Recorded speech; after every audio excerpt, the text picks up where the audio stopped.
अब हम लोग यहां पर स्टार्ट करते हैं। इसी में एक पॉइंट आता है डायरेक्शन कोसाइन का, जो ये डायरेक्शन कोसाइन हम लोग देखने जा रहे हैं।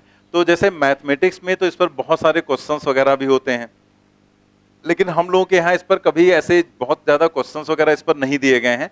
कुछ एग्जाम्स में, जैसे पहले बहुत सारे एग्जाम्स होते थे, तो कुछ एग्जाम्स में कुछ पॉइंट्स पूछे गए हैं इससे रिलेटेड। तो हम लोग इसमें जो थोड़ा बहुत हमारे मतलब का है वो हम लोग यहाँ पर समझ लेते हैं।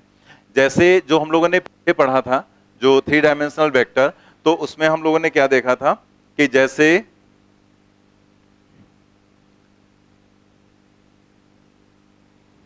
तुरंत ही हैंग कर गया,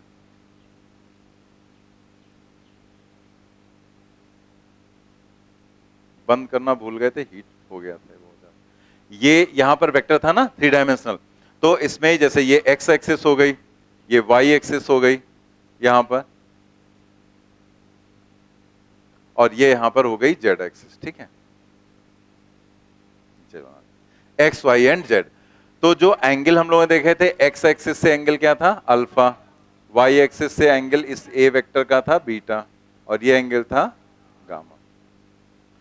तो जो डायरेक्शन कोसाइन है उसका मतलब क्या है, डायरेक्शन यानी कि जो ये एंगल्स होते हैं, तो वही एक तरह से हमें डायरेक्शन बताते हैं कि एक्स एक्सिस से ये कितने एंगल पर है, वाई एक्सिस से कितने एंगल पर है, और जेड एक्सिस से कितने एंगल पर है, ये जो वेक्टर है। और इसी का हम कोसाइन का मतलब होता है कॉस।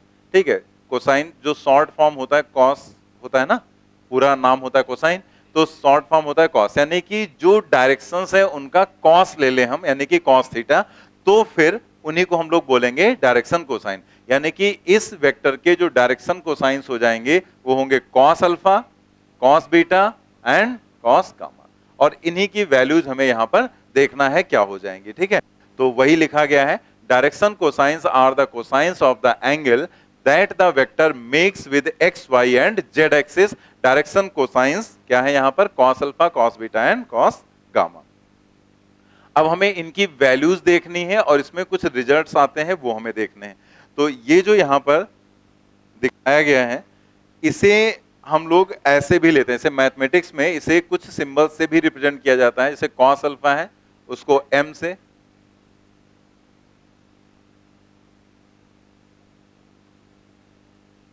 ठीक है, ऐसे भी लिख दिया जाता है। तो हम लोग यहां पर इस तरीके से भी इसको लेकर चलते हैं। तो ऐसे सिंबल्स भी कुछ बनाए जा सकते हैं, या उनका जो मतलब है कॉस अल्फा, कॉस बीटा और कॉस गामा, ये भी लिखा सकता है। तो अब सवाल ये उठता है कि इनकी वैल्यूज को कैसे हम लोग निकालें। तो आप याद करो कि जो हमने आपको तरीका बताया था वो क्या था। जैसे अगर हम यहां पर जो 3 डायमेंशनल वेक्टर था उसमें अगर हम ट्राइंगल ढूंढते, तो ट्राइंगल हमें थोड़ा प्रॉब्लम कर रहा था ना, मिल नहीं रहा था ट्राइंगल, कि वो राइट एंगल ट्राइंगल दिख नहीं रहा था कि क्या है। तो हमने उसका एक ट्रिक बता दिया था, कि वो ट्रिक क्या था कि अगर हमें tan थीटा निकालना है तो जिधर से एंगल निकालना है उसको नीचे, और जो बचा उसका मैग्नीट्यूड ऊपर, ये किया था ना। वैसे ही अगर हमें cos अल्फा लिखना होता है तो हम क्या करते हैं, जैसे ये a वेक्टर है, तो अगर ये एंगल अल्फा है, तो एंगल साइड जो कंपोनेंट होता है वो क्या होता है, कॉस कंपोनेंट। तो ये क्या हो जाएगा, a cos अल्फा। तो इसी के बेसिस पर हम लोग यहां पर लिख सकते हैं कि जैसे अगर उस a वेक्टर जो 3 डायमेंशनल वेक्टर था उसका अल्फा साइड में अगर हम कंपोनेंट देखें तो उसको हमने क्या लिखा था, ax। ठीक है, और ax इज इक्वल टू क्या हो जाएगा, a cos अल्फा। ठीक है, तो यहां से हमें cos अल्फा की वैल्यू पता चल गई कि जो cos अल्फा है वो क्या हो जाएगा, ax डिवाइडेड बाई a। ठीक है, एक सपान है, ये आसानी से निकला है। अभी आप यही चीज, वो जो डायग्राम बना हुआ है ना 3 डायमेंशनल वाला, उस डायग्राम में अगर आप ट्राइंगल ढूंढो, राइट एंगल ट्राइंगल, और उसमें सोचो बेस क्या है, हाइपोटेन्यूज क्या है, तो आपको थोड़ा सा प्रॉब्लम होगी वहां पर, लेकिन आएगा यही, ये बेस आएगा, ये हाइपोटेन्यूज आएगा। लेकिन उससे देखने से बजाय हम ऐसे अगर करें तो ज्यादा इजीली हम लोग कर पा रहे हैं। ऐसे ही अगर आपको ए वाई लिखना है तो आप क्या लिखेंगे, ए का वाई साइड में, तो वाई साइड से एंगल क्या था, बीटा, तो हम लिखेंगे ए कॉस बीटा। तो यानी कि यहां से कॉस बीटा की वैल्यू क्या मिल जाएगी, ए वाई डिवाइडेड बाई ए। और ऐसे ही हम लोग लिख सकते हैं ए जेड, वो हो जाएगा ए कॉस गामा। और यहां से हम लिख सकते हैं cos gamma is equal to A divided by A Z divided by. ठीक है, ये हो जाएगा। तो इसी के बेसिस पर हम लोगों ने ये लिख लिया, तो पहले आप इतना नोट कर लो।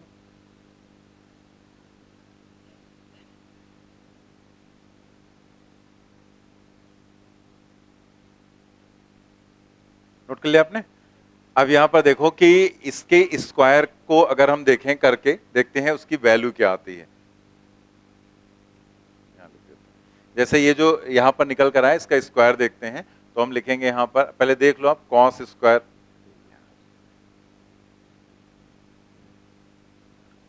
तो हम देखते हैं cos square alpha plus cos square beta and plus cos square gamma.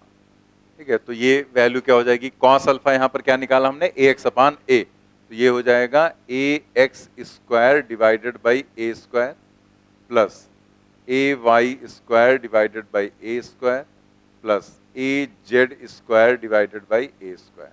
ठीक है, देन हम लोग यहां पर अगर एलसीएम ले लें तो ये क्या आ जाएगा, ए स्क्वायर और ये हो जाएगा A X square plus A Y square plus A Z square. और अगर आप यहां पर देखें तो ये जो वैल्यू है ये हो जाएगी इक्वल टू 1, क्योंकि ये ऊपर भी तो ए स्क्वायर ही लिखा हुआ है और नीचे भी A square, that is equal to 1। ये ए स्क्वायर ही है, कंफर्म होना, क्योंकि आपको 3 डायमेंशनल वेक्टर में लिखवाया गया था A is equal to root A X square plus A Y square plus A Z square, तो अगर रूट हटा दो तो ए स्क्वायर ही तो आ जाएगा, तो ए स्क्वायर अपान ए स्क्वायर क्या हो गया, 1। दैट मीन्स यहां से हमें समझ में आ गया कि cos square alpha plus cos square beta plus cos square gamma is equal to 1, यानी कि डायरेक्शन कोसाइंस के स्क्वायर का जो सम होता है वो 1 होता है। अब यहां पर एक चीज और देखो कि जैसे जब हम लिखते हैं sine square theta plus cos square theta is equal to 1, तो ये इंप्लाई करता है कि जो कॉस स्क्वायर थीटा है वो होगा 1 माइनस साइन स्क्वायर थीटा।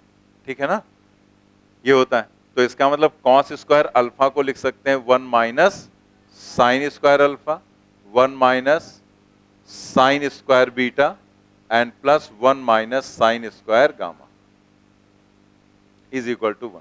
मतलब इसकी जगह 1 minus sine square alpha, 1 minus sine square beta, 1 minus sine square gamma, तो ये 1 प्लस 1 प्लस 1 क्या हो जाएगा, 3, तो 3 माइनस, कॉमन ले लेंगे माइनस, तो sine square alpha plus sine square beta and plus sine square gamma is equal to 1। और यहां से रिजल्ट क्या आ रहा है, sine square alpha plus sine square beta and plus sine square gamma is equal to 2।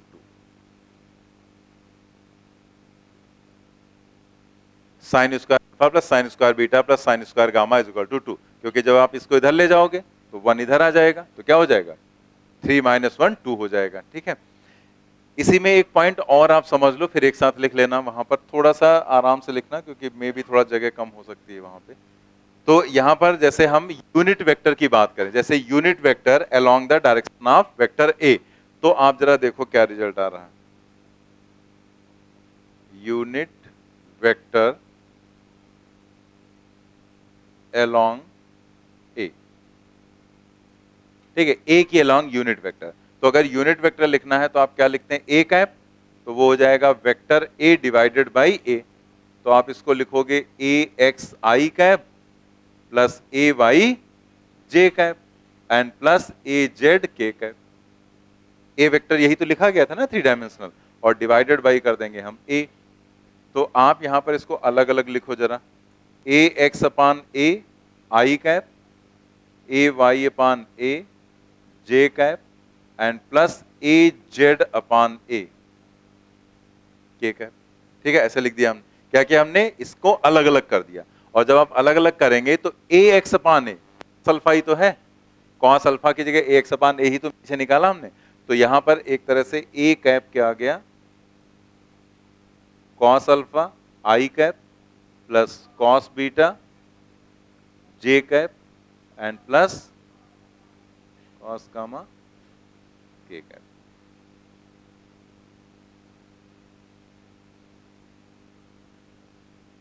ये आ जाएगा। ठीक है, तो इस तरीके से यहां पर अगर आप देखो तो अगर किसी भी वेक्टर के डायरेक्शन कोसाइंस पता है तो उस वेक्टर के अलोंग आप उसका यूनिट वेक्टर लिख सकते हैं। और जस्ट यहां पर आपको क्या करना है, वैल्यूज डाल, जो भी यहां पर cos alpha, cos beta, cos gamma, यानी कि जो डायरेक्शन कोसाइंस है, ठीक है, नोट कर लेंगे सर।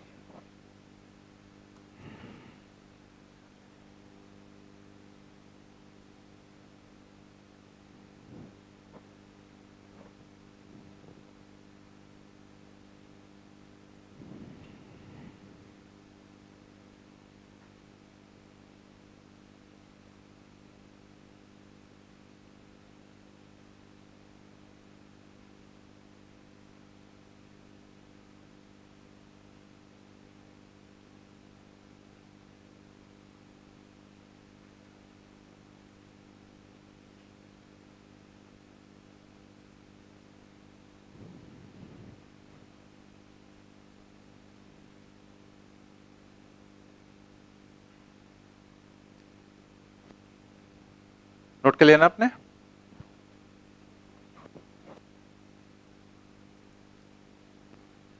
तो ये पॉइंट हम लोगों को बस याद रखने हैं डायरेक्टली कि डायरेक्शन कोसाइन के स्क्वायर का जो सम होता है वो 1 होता है, और जैसे इसको कोसाइन बोलते हैं तो इसको साइन बोल देंगे।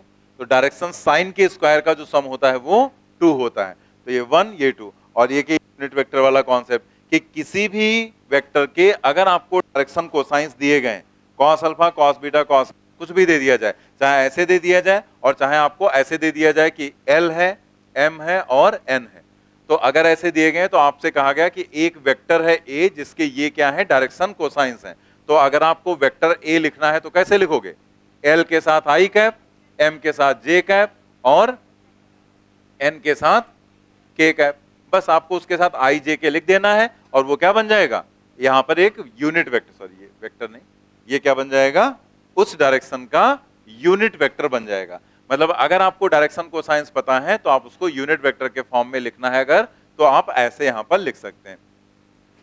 डायरेक्शन कोसाइंस भी आपको वैसे दिए जाते हैं, L, M एंड N।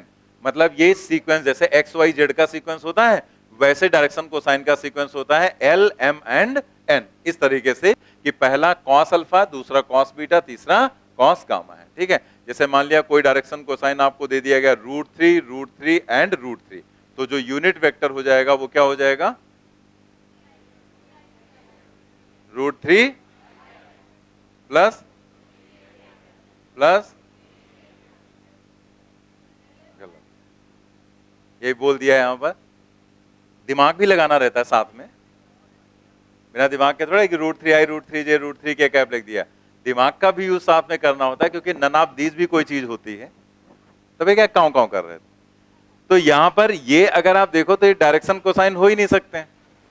क्यों नहीं हो सकते हैं? क्योंकि ये कॉस की वैल्यू है, और कॉस थीटा की वैल्यू जो होती है वो -1 और +1 के बीच में रहती है,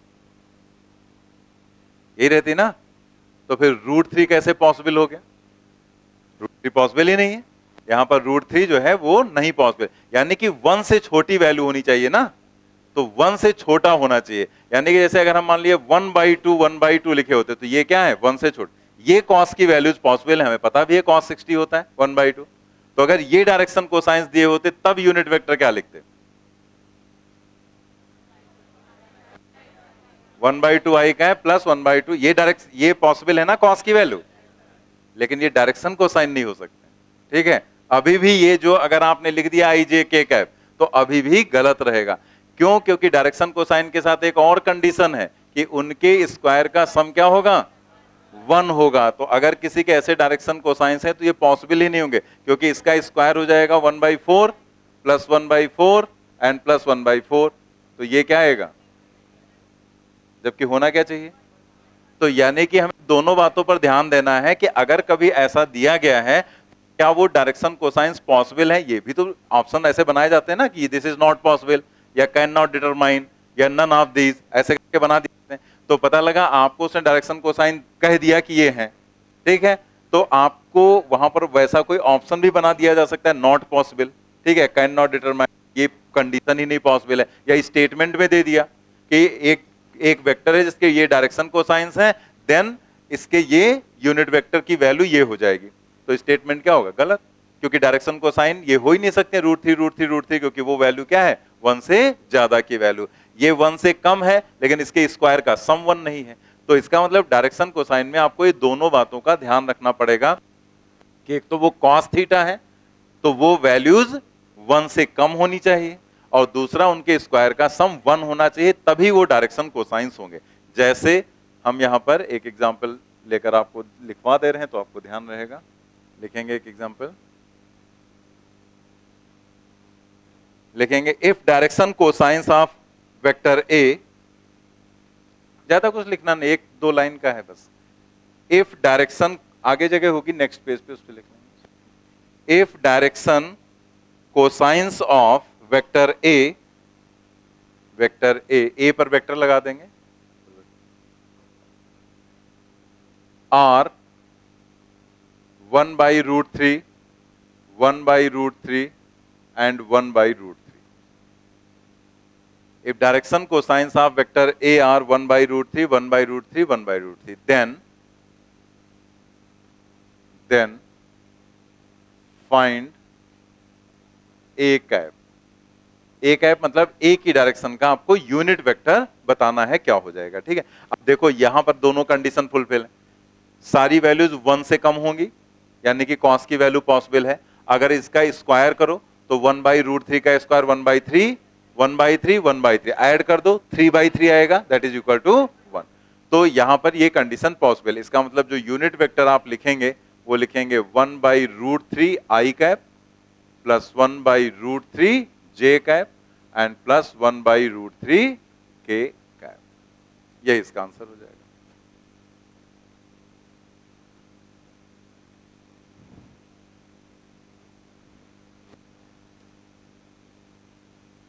यहां तक हो गया, आगे बढ़ते हैं। यहां पर कुछ नोट्स हैं, ये भी काफी इंपॉर्टेंट है। I plus J plus K is equally inclined to the coordinate axis at an angle 54.74 degree, alpha beta gamma 54.74 degree. देखो यहां पर ये एंगल है, अब ऐसा कोई एंगल आप निकाल तो पाओगे नहीं, निकाल सकते हैं एंगल नहीं, लेकिन ये एक पर्टिकुलर पॉइंट है, मतलब ये फिक्स है, तो ये आप याद रख सकते हैं, याद किया जा सकता है क्योंकि इसमें कोई बदलाव नहीं होगा। तो उसने क्या कहा कि ये एक ऐसा वेक्टर है जो इक्वली इंक्लाइंड है कोऑर्डिनेट एक्सिस से, मतलब एक्स वाई जेड से बराबर। तो अगर आप एक्स वाई जेड एक्सिस यहां पर बनाएं, ऐसे आप सोचो कि ये यहां पर एक्स वाई जेड एक्सिस है ऐसे, ठीक है, ये इस तरीके से तीनों एक्सिस यहां पर हो गई, ठीक है। मान लीजिए ये एक्स हो गया, वाई हो गया, जेड हो गया। तो उसने क्या कहा, उसने कहा ये जो एक वेक्टर है ये एक ऐसा वेक्टर है जो इन तीनों से बराबर एंगल पर होगा, मतलब ये कुछ ऐसे यहां पर होगा बीच में, ठीक है, इस तरीके से। तो अगर ये ऐसे है तो ये एंगल और ये एंगल दिख रहा है ना, कि इधर का एंगल, ये वाला एंगल और ये वाला एंगल, ये तीनों एंगल बराबर होंगे और कितने होंगे 54.74 डिग्री। और इस वेक्टर को क्या कहा गया, I plus J plus K cap, ठीक है।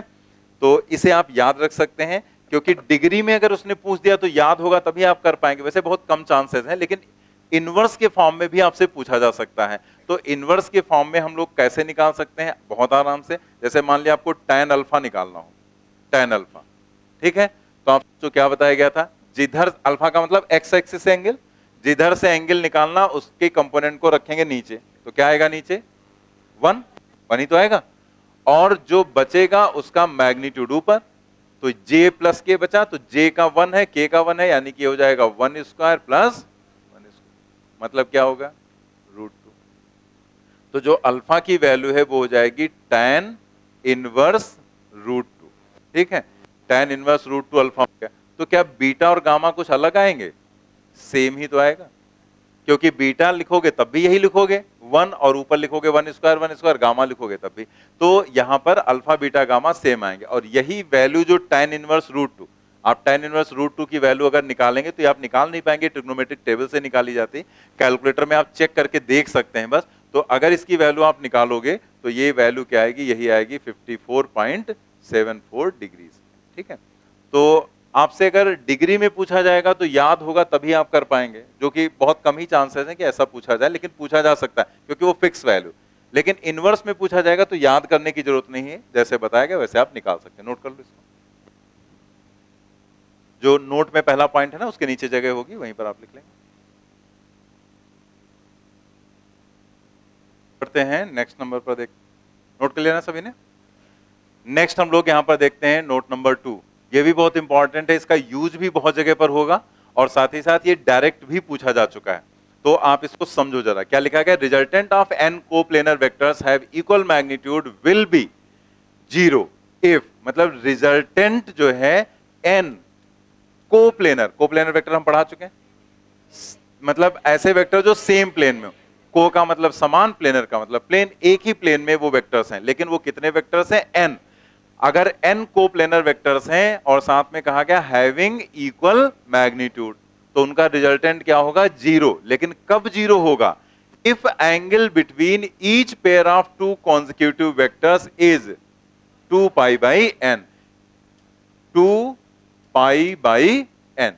मतलब उसने कहा कि एन कोप्लेनर वेक्टर्स का रिजल्टेंट जीरो होगा अगर हर एक पेयर के बीच का एंगल, दो जो कॉन्जिक्यूटिव मतलब दो लगातार के जो वेक्टर्स होंगे, तो हर पेयर के बीच का जो एंगल है वो अगर 2 पाई बाई एन है। जैसे फॉर एग्जांपल अगर आप देखो, मान लिया 3 कोप्लेनर वेक्टर होते बराबर मैग्नीट्यूड के, तो थीटा की वैल्यू क्या रही? 2 पाई बाई एन। 2 पाई की जगह 180 पांथी रखा तो ये कैंसिल हो जाएगा, कितना? 60। 60 इंटू 2 कितना हो गया? 120। तो आप देखो, अगर ये 3 वेक्टर्स हैं, तीनों के मैग्नीट्यूड सेम है ना f, और तीनों में अगर आप देखो तो एंगल कितना? 120 120 120। तो इन तीनों का अगर रिजल्टेंट पूछा जाए तो वो रिजल्टेंट क्या होगा? मतलब आप आराम से लिख सकते हैं उसका रिजल्टेंट जीरो होगा। यही उसने बताया कि ये तीनों अगर आप देखेंगे तो एक दूसरे को इफेक्ट को कैंसिल कर देंगे। अब जैसे 3 से आपको थोड़ा सा समझने में प्रॉब्लम हो सकती है, तो हम यहां पर अभी आपका एक 4 का बना के दिखा रहे हैं। जैसे ऐसे बस समझ लो कि क्या ये वास्तव में जीरो होगा, तो 4 में आसानी से समझ में आ जाएगा। अगर n की वैल्यू 4 है तो आप देखो थीटा की वैल्यू आएगी 2 पाई बाई एन, मतलब 2 into 180 divided by 4 that is equal to 90 degree. 90 तो हो जाएगा ना? ठीक है, इसको जब कैंसिल करेंगे तो 90 डिग्री आ जाएगा। तो 90 डिग्री यहां पर आ गया, यानी कि चारों के बीच का एंगल क्या होना चाहिए? मतलब कोई भी दो दो के बीच का पेयर देखेंगे तो एंगल 90 90, यानी कि एक बॉडी पर आपने 4 फोर्स लगाए और चारों का मैग्नीट्यूड क्या है? सेम है। चारों का मैग्नीट्यूड सेम हो गया। तो आप देखो एंगल क्या है? 90 है ना? ये भी 90, ये भी 90, ये भी 90, ये भी 90। तो इस कॉन्सेप्ट के हिसाब से इसका जो एफ नेट होगा वो क्या होगा? जीरो। इस कॉन्सेप्ट के हिसाब से कि अगर यहां पर दो कॉन्सिक्यूटिव के बीच का एंगल इतना है तो फिर इक्वल मैग्नीट्यूड की वजह से उसका रिजल्टेंट जीरो होना चाहिए। और अगर हम इस कॉन्सेप्ट को छोड़ें और अपने कॉन्सेप्ट के हिसाब से सोचें कि ये एफ इस एफ को कैंसिल कर देगा और ये एफ इस एफ को कैंसिल कर देगा, यानी कि सब एक दूसरे के इफेक्ट को कैंसिल कर दे रहे हैं, तो रिजल्टेंट क्या होगा? यानी कि दोनों से एक ही रिजल्ट तो आ रहा है। तो मतलब हम कंफर्म हो गए कि जो ये कहा गया है ये सही। एम्स में डायरेक्टली ये जनरल फॉर्म में पूछा जा चुका है कि क्या एंगल होगा कि उसका रिजल्टेंट जीरो हो जाए इसी कंडीशन के अंतर्गत, तो वो एंगल क्या होगा? 2 पाई बाई एन। ठीक है, दो कॉन्सिक्यूटिव के बीच का, मतलब दो लगातार के वेक्टर्स के बीच के एंगल की वैल्यू। क्लियर हो गया? तो कैसा भी, जैसे मान ले 5 दिए गए, n इक्वल टू 5, तो एंगल क्या आ जाएगा? 72। यानी कि अगर हम 5 इक्वल मैग्नीट्यूड के वेक्टर्स लें और उनमें किन्हीं भी दो के बीच का एंगल आप देखो तो सेम है, कितना है? 72। तो इन सब का जो रिजल्टेंट हो जाएगा वो क्या हो जाएगा? जीरो हो जाएगा। ठीक है, तो ये पॉइंट बहुत इंपॉर्टेंट है, ये कई जगह पर हम लोगों को यूज करना है। ठीक है, बहुत से क्वेश्चंस में आएगा, कॉन्सेप्ट में आएगा, ये कई जगह पर आपके सामने आएगा, यूज करना, और डायरेक्ट भी ऐसे आ सकता है क्वेश्चन। इंपॉर्टेंट पॉइंट है, ध्यान रखेंगे। ठीक है, क्लियर हो गया ना? चलिए आगे बढ़ते हैं हम लोग। नेक्स्ट है प्रोडक्ट ऑफ वेक्टर्स, लेकिन हम इसको पढ़ेंगे बाद में, पहले हम लोग आ जाते हैं किस पर? क्वेश्चंस पर। आई थिंक क्वेश्चन नंबर 19 तक हम लोगों ने कर लिया था, उसके आगे के क्वेश्चंस देखते हैं। 19 नंबर तक हम लोगों ने कर लिया था, ये तो मैंने ऐसे लिख दिया था। If a vector A having a magnitude of 8 is added to a vector B which lies along x-axis, then the resultant of two vectors lies along y-axis and has magnitude twice that of B. The magnitude of B is, तो यहां पर आप देखो कि उसने आपसे B का magnitude पूछा है। अब जो ये पूरा सेंटेंस दिया गया है, इस सेंटेंस को आपको समझना है। If a vector A having a magnitude of 8, देखो क्वेश्चन को कैसे हम प्रोसीड करते हैं उस चीज को बस देखो आप, फिर अपना नोट करना बाद में। वेक्टर ए हैविंग मैग्नीट्यूड 8, तो हमें पता है हम 8 ए के मैग्नीट्यूड को कैसे लिखते हैं, magnitude of A that is equal to 8। फिर उसने क्या कहा, अब जैसे इसे हम सिंपल लैंग्वेज में अगर लिखना चाहें जरूरत पड़ेगी तो हम इसे ऐसे ना लिखकर हम क्या लिख लेंगे, सिर्फ ए, और इसकी वैल्यू क्या दी है उसने 8, added to a vector B which lies along X axis, मतलब ए को हमने किस में ऐड किया, बी में। बी क्या है, विच लाइज अलोंग एक्स एक्सिस, यानी कि उसने कहा है जो बी वेक्टर है वो लाई कर रहा है एक्स एक्सिस के अलोंग, तो यानी कि उसका जो डायरेक्शन होगा वो तो आई कैप होगा एक्स एक्सिस में, लेकिन मैग्नीट्यूड क्या है, lies along x axis, then the resultant of two vectors lies along y axis। b का तो मैग्नीट्यूड हमें निकालना ही है, तो b को यहां पर हम ऐसे लिख सकते हैं ना bi, और यही b कैलकुलेट करना है। लेकिन साथ में उसने दिया कि जब हम इसको ऐड करते हैं b में, b which lies along x axis, then the resultant of two vectors lies along y axis, तब जो रिजल्टेंट होता है वो किधर लाई कर रहा है, वाई एक्सिस की तरफ, तो इसका मतलब उसका डायरेक्शन हो गया J cap, and has magnitude twice that of B, और इस रिजल्टेंट का मैग्नीट्यूड क्या है, जो बी का मैग्नीट्यूड है उसका जस्ट डबल, यानी कि इसका मैग्नीट्यूड क्या हो गया, 2b। क्वेश्चन समझ में आ गया ना, कि एक वेक्टर ए है जिसको जब हम बी में ऐड करते हैं, बी क्या है, एक्स एक्सिस के अलॉन्ग है, तो ये रिजल्टेंट आपको मिलता है, तो आपको बी का मैग्नीट्यूड बताना है। यानी कि उसने आपको एक तरह से क्वेश्चन में ये दे रखा है ना कि A vector plus B vector is equal to R vector, ठीक है। ए जो यहां पर है उसका मैग्नीट्यूड आपको दिया गया है 8 के बराबर, तो आपको यहां पर जो ये लिखना है, तो ए तो आप ऐसे ही लिख देंगे, छोड़ देंगे, बी को आप लिखेंगे यहां पर बी आई कैप, और ये जो आर है उसको आप लिखेंगे 2b जे कैप, सबकी वैल्यू डाल दी। फिर हमें ए का मैग्नीट्यूड पता है, तो हम क्या करने जा रहे हैं, हम ए को लिख रहे हैं ऐसे, ए इक्वल टू, इसको इधर ले जाएंगे तो ये माइनस बी आई कैप हो जाएगा और प्लस 2b जे कैप, ये हो गया ना। अब आप यहां पर अगर ऐसे लिख रहे हैं तो आपको ए का मैग्नीट्यूड चाहिए, तो हम लिखेंगे ए का मैग्नीट्यूड क्या हो जाएगा, रूट, क्या लिखोगे, बी स्क्वायर। अब देखो ये माइनस है, लेकिन इसका करना होता है हमें स्क्वायर, तो वो प्लस में कन्वर्ट हो जाएगा, ठीक है, बी स्क्वायर, और ये यहां पर क्या है, प्लस 2b, तो ये हो जाएगा 4b, 4b स्क्वायर, तो यहां पर हम लिख देंगे 4b स्क्वायर। ए का मैग्नीट्यूड कितना है, 8, तो इसकी जगह आप रखो 8 is equal to root 5b square हो गया, 5b स्क्वायर हो गया ना, तो ये हो गया। अब आप यहां पर क्या करें, दोनों साइड स्क्वायर कर दो, तो दोनों साइड या ऐसे लिख दो, स्क्वायर करने की क्या जरूरत है, इसको लिख दो रूट 5 और ये b आ जाएगा बाहर, तो आपको b का मैग्नीट्यूड चाहिए था, क्या आ गया, 8 divided by root 5, fourth option हो गया। तो क्वेश्चन अगर आप देखेंगे तो क्वेश्चन में ही सारी चीजें छिपी रहती हैं, भाई क्वेश्चन दिया गया तो इसका मतलब सॉल्व तो वो उसी से होना है, बस ये होता है कुछ क्वेश्चन तुरंत पढ़ के समझ में आ जाते हैं, कुछ क्वेश्चन की थोड़ा सा लैंग्वेज घुमावदार दी जाती है, तो उसको हमें निकालना रहता है। तो हमारा जैसे फोकस था कि what is the magnitude of B, B का मैग्नीट्यूड क्या होगा, यानी कि बी का मैग्नीट्यूड हमने अज्यूम कर लिया यहाँ पर, और उसकी डायरेक्शन पहले हमें पता चल गई। रिजल्टेंट जब ए और बी को ऐड करते हैं तो जो रिजल्टेंट आता है उसको कहा ट्वाइस ऑफ मैग्नीट्यूड बी, यानी कि 2b, डायरेक्शन किधर, वाई में, तो हमने जे कैप लिख दिया। ए का मैग्नीट्यूड आपको दिया गया था, तीनों को हमने जोड़ दिया यहाँ पर।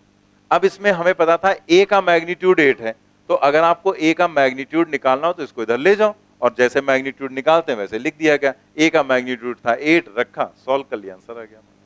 नोट करेंगे इसे,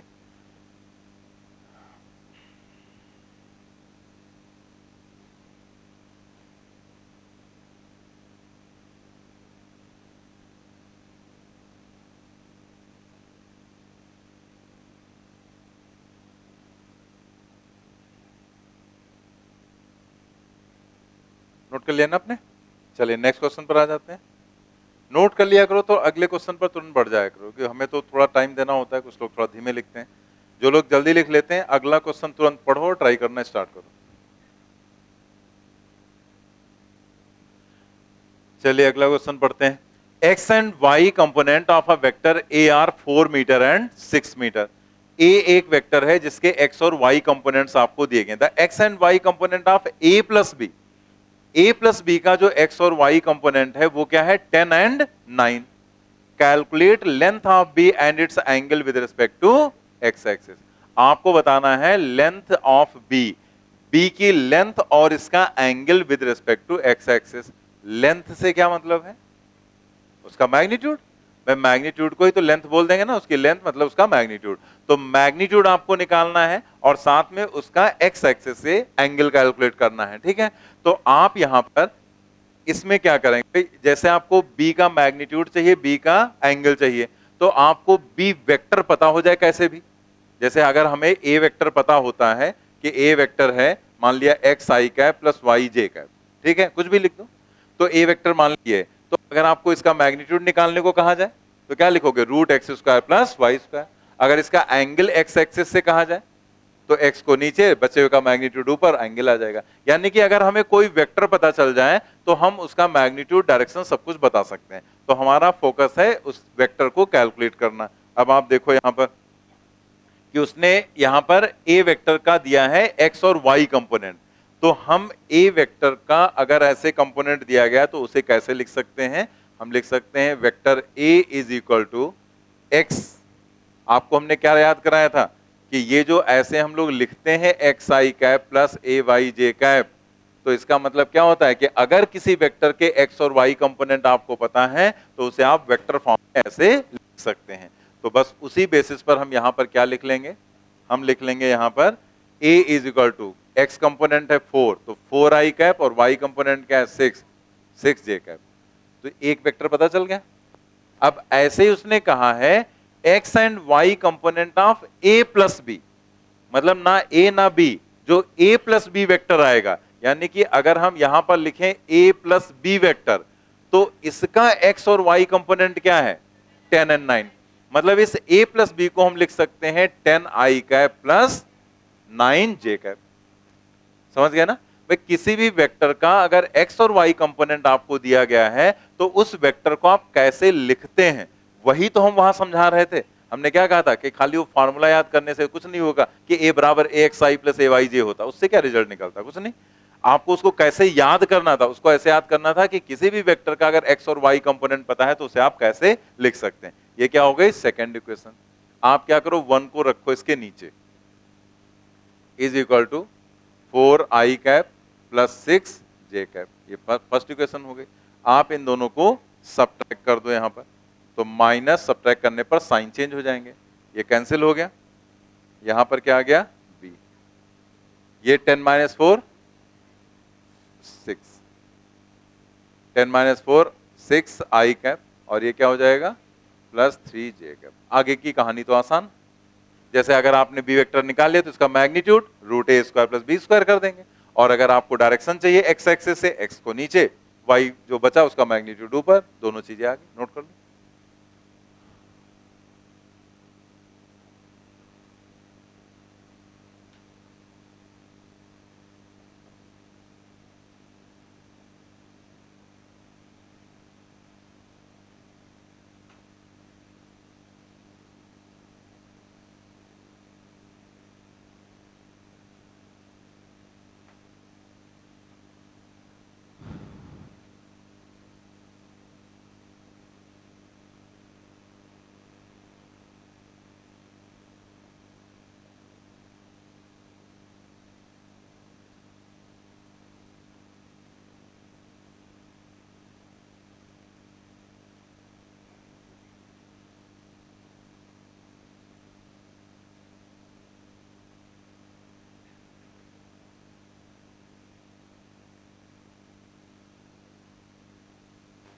फिर root 5 and tan inverse 1/2।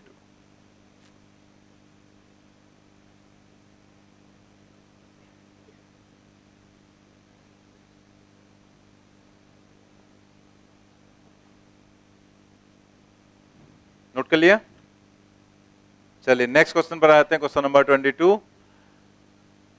a is equal to 3i plus 4j, b is equal to 7i plus 24j, find the vector having the same magnitude as B and along the vector A. सभी लोग try करो, देखते हैं कितने लोग कर पाते हैं। फर्स्ट फर्स्ट ऑप्शन, और लोग ट्राई करें।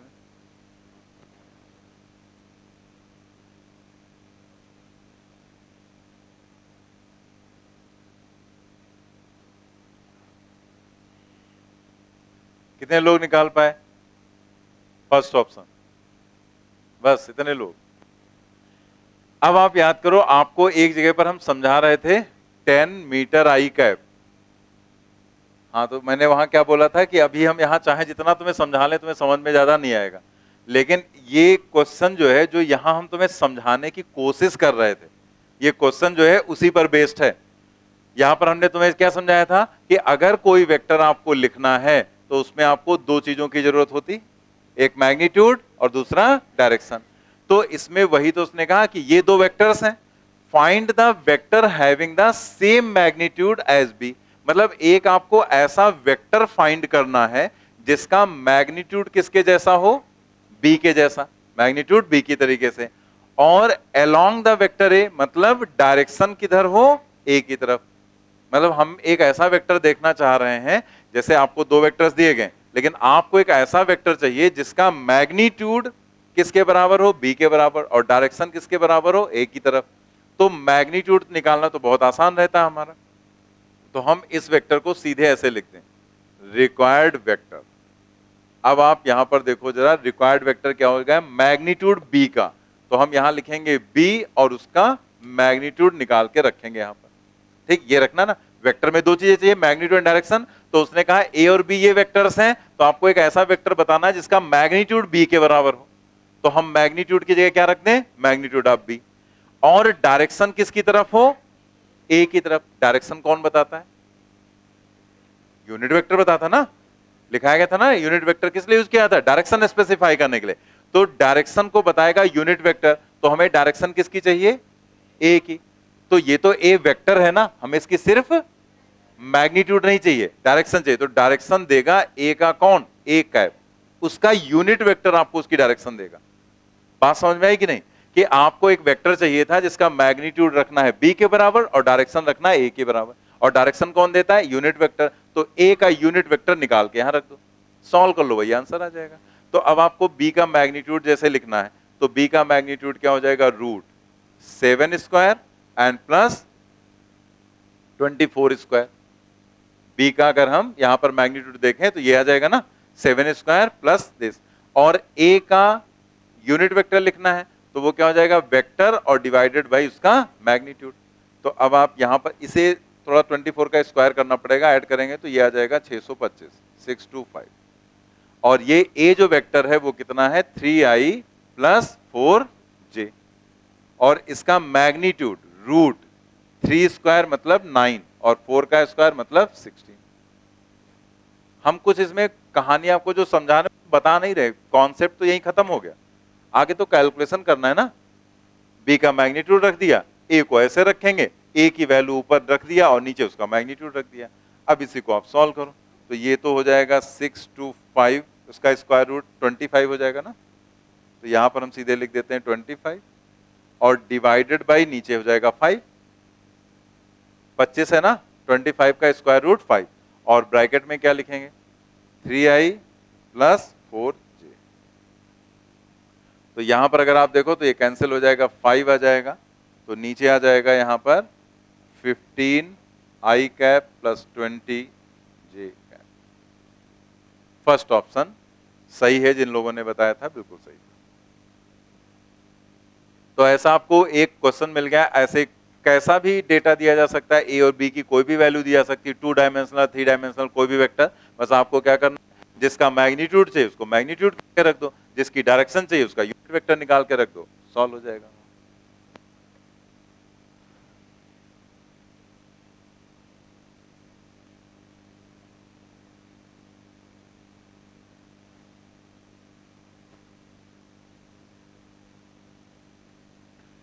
नेक्स्ट देखते हैं क्वेश्चन नंबर 23। 23 नंबर का जो क्वेश्चन है वो हम आपको दो तरह से बताएंगे।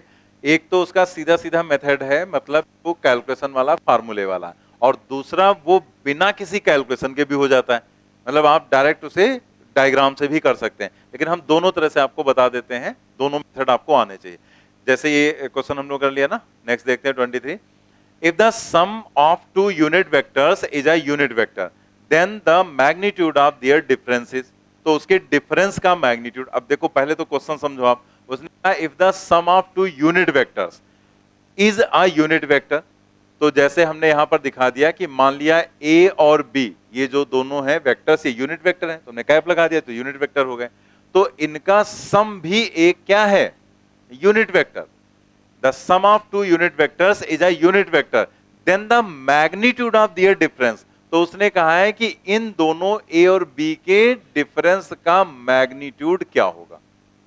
क्वेश्चन समझ में आ गया कि अगर दो यूनिट वेक्टर का सम एक यूनिट वेक्टर है तो उन वेक्टर्स के डिफरेंस का मैग्नीट्यूड क्या हो जाएगा। तो अब आप सोचो कि यहां पर जैसे आपको a माइनस बी लिखना है, अभी लिखना नहीं ये चीज, a माइनस बी लिखना है, ठीक है, इसका मैग्नीट्यूड। तो हम लोग पीछे फार्मूला पढ़ चुके हैं ना, a minus B, subtraction, subtraction पढ़ चुके हैं ना, तो सब्ट्रैक्शन का वैल्यू क्या होता है, यहां पर अगर फॉर्मूला लिखोगे तो क्या लिखोगे, root A square plus B square minus 2ab cos theta, यही लिखेंगे ना। तो अगर आपको यहां लिखना हो तो इसका क्या लिखोगे, ए स्क्वायर प्लस बी स्क्वायर, नहीं, 1 स्क्वायर प्लस 1 स्क्वायर, क्योंकि ये आप यहां पर जब लिखते हैं ए स्क्वायर प्लस बी स्क्वायर तो ये ए और बी क्या होता है, मैग्नीट्यूड होता है ना वेक्टर का। तो यहां ये जो वेक्टर्स हैं तो यूनिट वेक्टर है ना, तो इनका मैग्नीट्यूड क्या होगा, यूनिट वेक्टर का मैग्नीट्यूड तो फिक्स होता है ना 1, तो ये तो 1 हो जाएगा, यानी कि आप यहां लिखोगे 1 square plus 1 square minus 2 into 1 into 1 into cos theta. मतलब सिर्फ आपको कॉस थीटा की वैल्यू पता चल जाए, तो कॉस थीटा की वैल्यू पता चल जाए, इसमें रख दोगे आंसर आ जाएगा, बाकी ए और बी का मैग्नीट्यूड तो तुम्हें पता ही। मतलब हम क्वेश्चन की स्ट्रेटजी तो पहले बनाए कि हमें चाहिए क्या, तो हमें चाहिए था इसका मैग्नीट्यूड, तो हमने सोचा इसका मैग्नीट्यूड क्या होगा, तो हमने तुरंत फॉर्मूले से पता किया, तो फॉर्मूले में हमें पता चला कि यहाँ ए और बी की जगह तो 1 ही हो जाएगा, क्योंकि उसका मैग्नीट्यूड 1 ही रहेगा, यूनिट वेक्टर है, तो सिर्फ कॉस थीटा हमें चाहिए।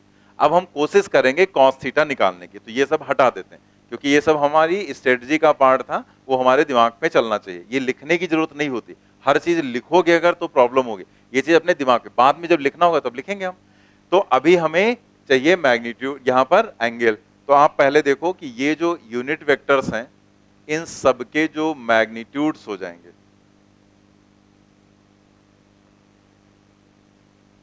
वो सब क्या होंगे, 1। तो अगर हम यहां पर लिखें, जैसे ये जो सी कैप लिखा हुआ है, ये ए प्लस बी लिखा हुआ है ना, तो अगर हम इस सी का मैग्नीट्यूड निकालें, मॉड निकालें, तो यहां पर जो सी का मैग्नीट्यूड हो जाएगा, जैसे ऐसे हम यहीं पर बना देते हैं, थोड़ा आपको ध्यान रहे, मैग्नीट्यूड, तो सी का मैग्नीट्यूड 1 होगा ना, और ये क्या हो जाएगा, root 1 square plus 1 square plus 2 into 1 into 1 into cos theta, ठीक है। एंगल दोनों के बीच का जो भी है हम निकाल लेंगे, तो जब इधर हम इस, वही फॉर्मूला है R equal to A plus B वाला, रिजल्टेंट का जो होता है, तो इसका बस मैग्नीट्यूड आर लिखते थे, तो आर की जगह 1 लिखेंगे, क्योंकि सी का मैग्नीट्यूड भी क्या है, 1। तो आप यहां दोनों साइड में स्क्वायर करो, तो ये 1 हो गया, और ये क्या हो जाएगा, 2 plus 2 cos theta, that means यहां से हम लिख सकते हैं 2 कॉस थीटा हो जाएगा -1, इधर जाएगा ना, तो 2 कॉस थीटा की वैल्यू हो गई -1, तो कॉस थीटा की वैल्यू हो गई -1/2। देखो कॉस थीटा निकल आया, अब कॉस थीटा निकल आया तो बाकी हमारे पास क्वेश्चन में कुछ बचा नहीं, हम लोग यहां पर क्या करेंगे, रूट a माइनस बी का मैग्नीट्यूड निकालना है, root 1 square plus 1 square minus 2 into 1 into 1 into cos theta, ये 2 माइनस 2, और यहां पर कॉस थीटा की जगह -1/2, कॉस थीटा क्या है, -1/2, तो यहां से आप देखो ये माइनस माइनस प्लस हो जाएगा, और यहां पर क्या आ जाएगा, root 2 plus 1 that is root 3, first option correct हो जाएगा, ठीक है।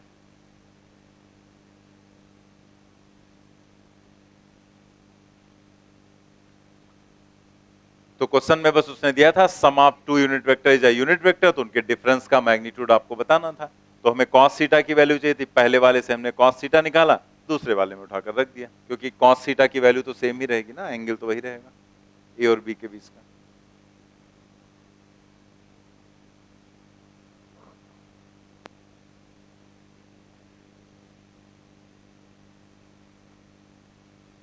हो गया ना सभी का? चलिए आगे बढ़ते हैं हम लोग। यहां पर इस क्वेश्चन के लिए एक और तरीका देखते हैं, और उसमें आपको यहां पर कोई भी कैलकुलेशन नहीं करना पड़ेगा। ठीक है, तो देख लेते हैं कि कैसे हम बिना कैलकुलेशन के इस क्वेश्चन को कर सकते थे। जगह नहीं थी, यहां लिखते हैं। हम यहां पर करने जा रहे हैं सेकेंड मेथड इसका, जिसमें हमें अब सेकेंड मेथड जो है वो यहां पर काम करेगा, लेकिन सेकेंड मेथड इसलिए काम कर रहा है क्योंकि इसका डेटा ऐसा दिया गया है, तो इसलिए ये काम कर जाएगा। इसमें कहा गया दो यूनिट वेक्टर्स जो हैं उनका जो यहां पर सम है a प्लस बी, उसकी वैल्यू भी एक यूनिट वेक्टर है, यानी कि यहां पर तीनों के मैग्नीट्यूड तो सेम ही रहेंगे ना। a का जो मैग्नीट्यूड है, b का जो मैग्नीट्यूड है और जो c का मैग्नीट्यूड है, वो तीनों क्या है, सेम है, 1 के बराबर। तो मतलब दो वेक्टर्स का रिजल्टेंट वहां पर सेम वही यूनिट वेक्टर ही आ रहा है, मतलब उसका मैग्नीट्यूड सेम आ रहा है। ऐसी प्रॉपर्टी हमको कहां मिली थी? रोम्बस में। रोम्बस में ऐसा मिला था ना हमें। तो रोम्बस वाली प्रॉपर्टी को अगर हम यहां पर लें तो यहां पर क्या हो जाएगा, जैसे आप ऐसे देखो,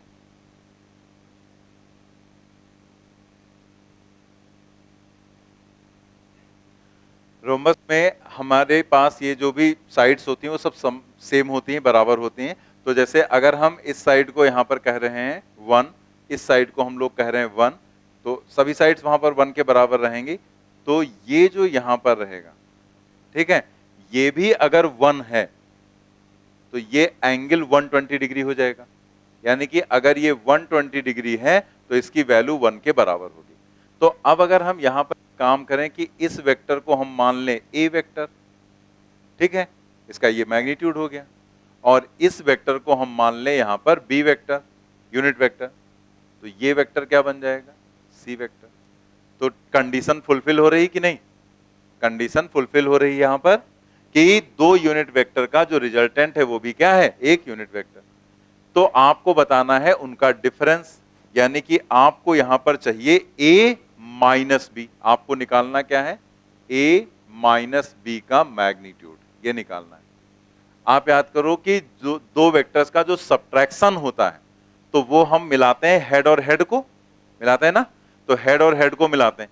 तो अगर हम इन हेड और हेड को मिला दें तो ये उनका सब्ट्रैक्शन देगा, और सब्ट्रैक्शन में अगर हम ऐसे रखें तो ये हमें देगा a माइनस बी, ये देगा ना। तो आपको ये चीज याद होनी चाहिए जो वहां डेटा आपको बताया गया था, कि अगर हम ऐसे बनाते हैं, यहां पर ये a हो गया, ये a हो गया, ये a हो गया, तो जो ये बड़ा वाला है ये a रूट 3 था ना, a रूट 3।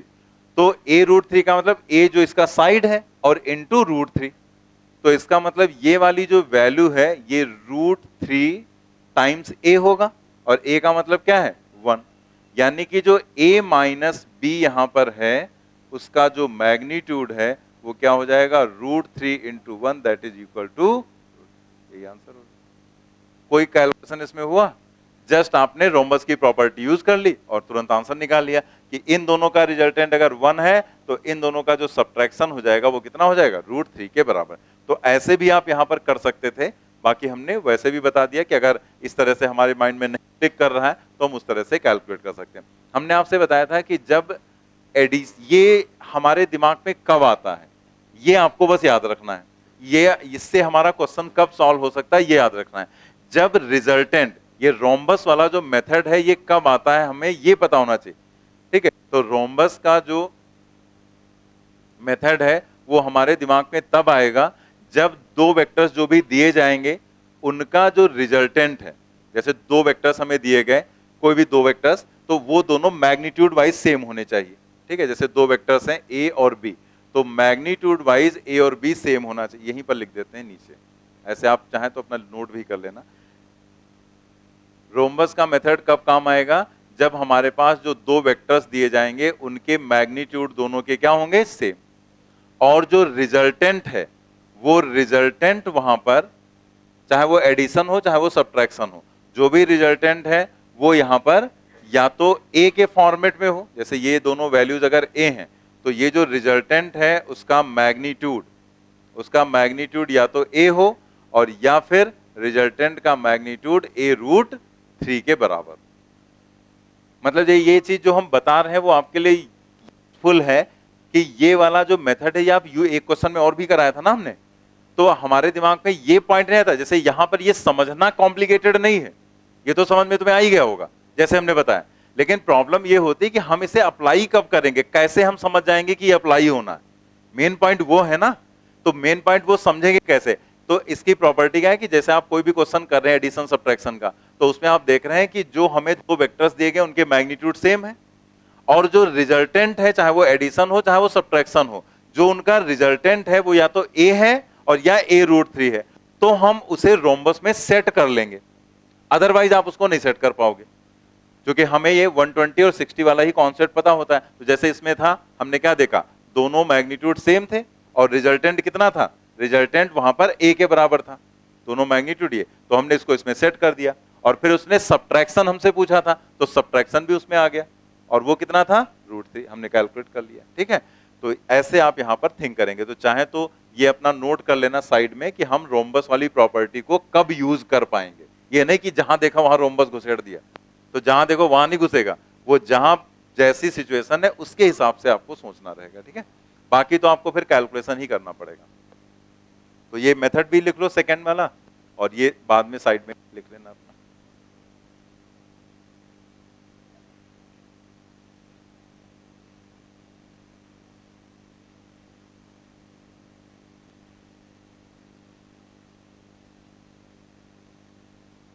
नोट कर लिया आपने?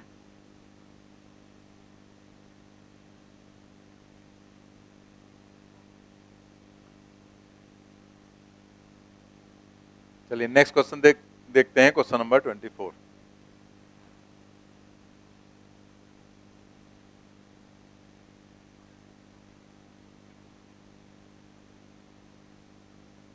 Question number 24. A vector having magnitude 30 unit makes equal angle with each of x, y and z axis. The components of vector along each of x, y and z axis are. देखो उसने कहा a vector having magnitude 30 unit makes equal angle. Angles equal वो बना रहा है, तो equal angle का मतलब अल्फा बीटा गामा की वैल्यू सेम होंगे, तो जो कंपोनेंट्स भी होंगे यानी कि ए एक्स ए वाई ए जेड वो भी तो सेम होंगे, क्योंकि आपको भी कंपोनेंट वो कॉस डायरेक्शन कोसाइन में बताया भी गया था। तो with each X Y Z axis the components of vector along each of x y z axis are, इसलिए देखो ऑप्शन में एक एक ही दिया गया 10 रूट 3, यानी कि ए एक्स ए वाई ए जेड तीनों ही सेम ही रहेंगे 10 रूट 3, तो आपको यहां पर निकालना है उन कंपोनेंट्स की वैल्यू। राइट, क्या आएगा? फर्स्ट ऑप्शन यहां पर बिल्कुल सही है। जैसे आप देखो मैग्नीट्यूड दिया है उसका 30, तो हम अगर ए वेक्टर लिखते हैं तो ऐसे ही तो लिखते हैं ना, ए X square plus A Y square plus A Z square, ठीक, ऐसे लिखा हमने। अब आप यहां पर क्या दिया गया है कि कंपोनेंट उनके यहां पर एक्स वाई जेड के अलॉन्ग क्या होंगे, तो सेम ही होंगे क्योंकि एंगल इक्वल है, तो हम यहां लिखेंगे हियर, कोई भी आप अज्यूम कर लो, जैसे ए एक्स जो है ये ए वाई और ए जेड ये सब आपस में बराबर है, तो हम ए वाई ए जेड की जगह पर भी ए एक्स ही रख सकते हैं, तो हम यहां लिखेंगे ए स्क्वायर, रूट हटा के इधर स्क्वायर लगा दिया, ए X square plus A Y को भी ए एक्स रख दो और ए जेड को भी ए एक्स रख दो, तो इसका मतलब हो गया A square is equal to 3 times A X square, it implies that A X square is equal to A square divided by 3, A square divided by 3, तो ए एक्स की वैल्यू क्या हो जाएगी, A divided by root 3, A की value क्या है 30, magnitude दिया गया ना 30 और डिवाइडेड बाई रूट 3। अब ऐसा ऑप्शन में दिया नहीं गया, तो ऐसी सिचुएशन में हम लोग क्या करते हैं, यहां पर ऊपर नीचे रूट 3 से मल्टीप्लाई कर दो, जितना नीचे उसी से मल्टीप्लाई कर दो, तो ये 30 रूट 3 डिवाइडेड बाई हो जाएगा 3, that is 10 root 3। First option correct.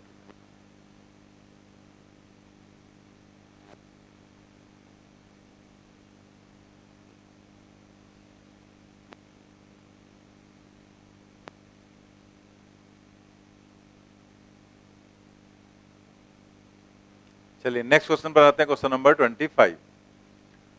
If a unit vector is represented by 0.5i plus 0.8j plus ck, then find the value of c. Second, try करो सभी लोग।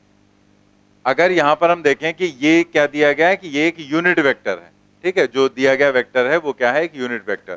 तो 0.5i plus 0.8j and plus ck cap is a unit vector.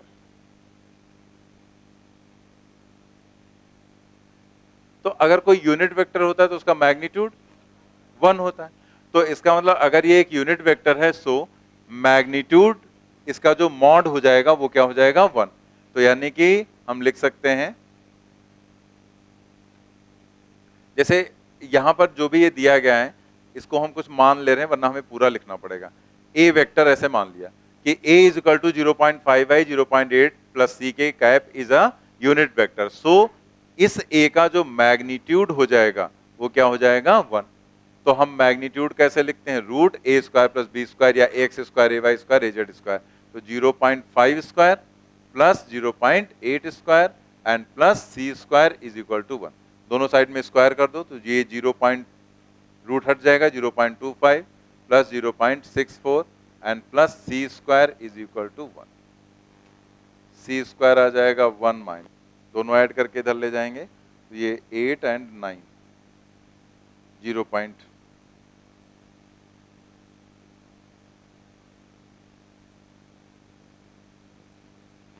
क्या हमने किया, magnitude इसका निकाला और उसको 1 कर दिया उठाकर, और यहीं से हमने सी स्क्वायर की वैल्यू निकाल दी। तो ये आ जाएगा 0.11, that is C is equal to आ जाएगा रूट 0.11, यानी कि सेकेंड ऑप्शन यहां पर करेक्ट हो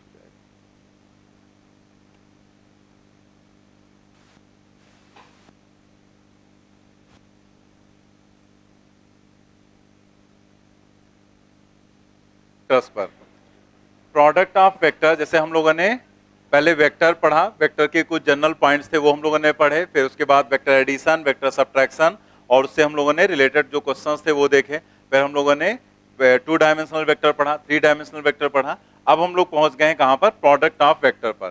तो प्रोडक्ट ऑफ वेक्टर में 2 तरह के प्रोडक्ट्स होते हैं, एक होता है डॉट प्रोडक्ट और दूसरा होता है क्रॉस प्रोडक्ट।